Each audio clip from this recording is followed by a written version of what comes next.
જય મહાકાલ, જય મહાદેવ, રાધે રાધે। આજે પાછા નવા વિડીયો સાથે, કારણ કે ઘણા મને પૂછતા હોય છે અને મેસેજ પણ કરતા હોય છે, કોમેન્ટ કરતા હોય છે કે દાદા નેગેટિવ ઉર્જા માટે તો એક પાછળનો બીજો પણ એક ઉપાય છે અને બીજી એક રીત છે કે તમારા ઘરમાં કે તમારી ઉપર કોઈ નેગેટિવ ઉર્જા હોય તો એ જાણવું હોય તો એની માટે શું કરવું। તો સિમ્પલ અને સાદું છે, એમાં બીજું કોઈ જાતનું કંઈ છે નહીં।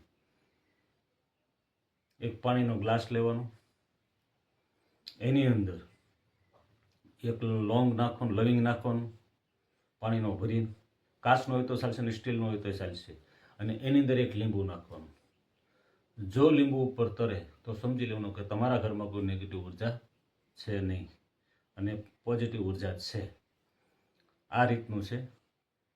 અને પછી જો હોય તો કોઈ વિશેષજ્ઞ કે કોઈ પણ પંડિત કે કોઈ પણ તમારે જેની કોઈ પણ પાસે જવું હોય અને એ ઉર્જાનો અટકાવ કરવો હોય કે ભાઈ આ મારે માટે આવું બન્યું છે તો આનો શું ઉપાય, કોઈ પણ ઉપાય જોતો હોય તો એની પાસે જવું। બસ એટલું જ। જય મહાકાલ, જય મહાદેવ,